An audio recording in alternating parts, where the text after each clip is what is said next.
आदरणीय धर्म प्रेमी सज्जनों, सादर नमस्ते। मैं जेठालाल विश्वकर्मा आप सभी का हार्दिक स्वागत करता हूँ। महाभारत सभा पर्व अध्याय 5 महर्षि वैशंपायन जी महाभारत की कथा सुनाते हुए आगे कहते हैं, हे राजन जन्मेजय जी, वहां से चलकर वह तीनों गिरिब्रज के निकट जा पहुंचे। वो नगर चारों वर्णों के लोगों से भरा पूरा था। उसमें रहने वाले सभी लोग हृष्ट पुष्ट दिखाई देते थे। वहां अधिकाधिक उत्सव होते रहते थे। उस नगर को कोई जीत भी नहीं सकता था। वह मुख्य फाटक पर ना जाकर नगर के चैतक नामक ऊंचे स्थान पर चढ़ गए। उस चैतक का विशाल शिखर बहुत पुराना परंतु सुदृढ़ था। श्री कृष्ण आदि तीनों वीरों ने अपनी विशाल भुजाओं से टक्कर मारकर उस चैतक पर्वत के शिखर को गिरा दिया। तत्पश्चात वह अत्यंत प्रसन्न होकर मगध की राजधानी गिरिब्रज के भीतर प्रविष्ट हुए। राजमार्ग पर चलते हुए महाबली श्री कृष्ण जी, भीमसेन और अर्जुन ने एक माली से बलपूर्वक बहुत सी मालाएं छीनकर धारण कर ली। उन तीनों के वस्त्र अनेक रंगों के थे। उन्होंने गले में हार तथा कानों में चमकीले कुंडल पहने हुए थे। वह चलते चलते बुद्धिमान राजा जरासंध के महल के निकट जा पहुंचे। वह नरसरे लोगों से भरी हुई 3 देवड़ियों को पार करके निर्भय एवं निश्चिंत हो बड़े दर्प के साथ राजा जरासंध के निकट पहुंच गए। वह पाद मधुपर्क और गोदान पाने के योग्य थे। उनका सर्वत्र सत्कार अभीष्ट था। उन्हें आया देख जरासंध उठकर खड़ा हो गया तथा विधि पूर्वक उनका आतिथ्य किया। तत्पश्चात महाबली राजा ने इन तीनों अतिथियों से कहा, आप लोगों का स्वागत है हे जन्मेजय जी। उस समय भीमसेन और अर्जुन मौन थे। अतः महाबुद्धिमान श्री कृष्ण जी ने कहा, हे राजेंद्र, ये दोनों एक व्रत नियम में दीक्षित अर्थात बद्ध हैं, अतः आधी रात से पूर्व नहीं बोलते।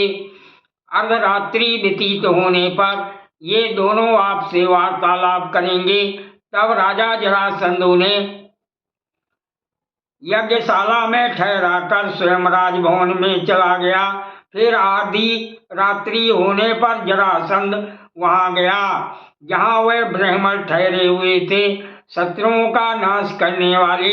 वह सभी जरासंध को देखते ही बोले, हे राजन, आपका कल्याण हो। हे कुरुनंदन, उस समय जरासंध ने उन तीनों की निंदा करते हुए कहा, हे ब्राह्मणों, संसार में सर्वत्र प्रसिद्ध है कि स्नातक व्रत का पालन करने वाले ब्राह्मण माला और चंदन धारण नहीं करते। मुझे भी ये बात भली भांति विदित है। आपके गले में फूलों की माला है और भुजाओं में धनुष की प्रत्यंचा की रगड़ का चिन्ह भी स्पष्ट दिखाई देता है। अतः बताइए, आप लोग कौन हैं? आप लोग क्षत्रिय उचित तेज धारण करते हैं, परंतु ब्राह्मण होने का परिचय दे रहे हैं। सच बताइए, आप कौन हैं? राजाओं में सत्य की ही शोभा होती है। चैतक पर्वत के शिखर को तोड़कर राजा का अपराध करके भी उससे भयभीत ना हो, छद्म वेश धारण करके आप लोग द्वार मार्ग छोड़कर इस नगर में घुस आए हैं। इसका क्या कारण है? बोलिए। ब्राह्मण की तो वाणी में ही तेज होता है, कर्म में नहीं। आपने तो पर्वत शिखर को ही तोड़ा है। वो आपके वर्ण और वेश के सर्वथा विपरीत है। बताइए, आपने आज क्या सोच रखा है? इस प्रकार मेरे यहाँ उपस्थित होकर मेरे द्वारा विधि पूर्वक अर्पित की हुई इस पूजा को आप लोग ग्रहण क्यों नहीं करते? फिर मेरे यहाँ आपके आने का प्रयोजन ही क्या है? वासुदेव श्री कृष्ण जी ने कहा, हे राजन, वेश के अनुसार तुम हमें स्नातक ब्राह्मण समझ सकते हो। वैसे तो स्नातक व्रत का पालन करने वाले ब्राह्मण, क्षत्रिय और वैश्य तीनों वर्णों के लोग होते हैं। पुष्प धारण करने वालों में लक्ष्मी का निवास ध्रुव है, अतः हम लोग पुष्प मालाधारी हैं। क्षत्रिय का बल और पराक्रम उसकी भुजाओं में होता है, वाणी में नहीं, अतः हम मौन हैं। विधाता ने क्षत्रियों का अपना बल उनकी भुजाओं में ही भर दिया है। हे राजन, यदि आज उसे देखना चाहते हो तो निश्चय ही देख लोगे। धीर मनुष्य शत्रु के घर में बिना द्वार दरवाजे के और मित्र के घर में द्वार से ही घुसते हैं।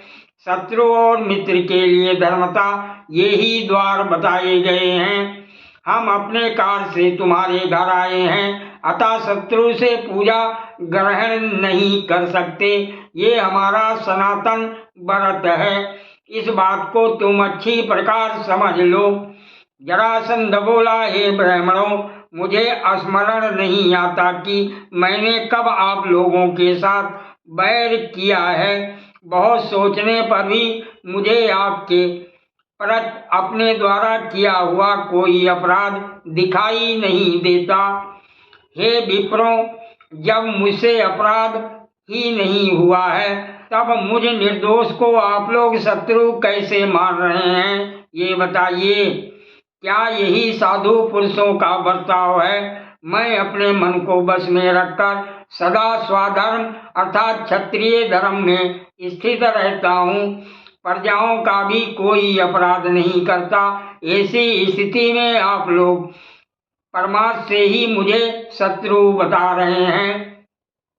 देवकी नंदन श्री कृष्ण जी बोले, हे महाबाहो, सारे कुल के भार को एक व्यक्ति ही संभालता है। उस कुल के सभी लोगों की रक्षा आदि का कार्य वही संपन्न करता है। जो वैसे महापुरुष हैं, उन्हीं की आज्ञा से आज हम तुम्हें दंड देने को उद्यत हुए हैं। हे राजन, तुमने भूलोक निवासी क्षत्रियों को कैद में डाल रखा है। ऐसे क्रूर अपराध का आयोजन करके भी तुम अपने आप को निरपराध मानते हो। हे निर्श्रेष्ठ, एक राजा दूसरे राजा की हत्या कैसे कर सकता है? तुम राजाओं को बंदीगृह में डाल उन्हें रुद्र देवता पर चढ़ाना चाहते हो। हे बृहद कुमार, तुम्हारे द्वारा किया हुआ ये पाप हम सब लोगों पर भी लागू होगा, क्योंकि हम धर्म की रक्षा करने में समर्थ और धर्म का पालन करने वाले हैं।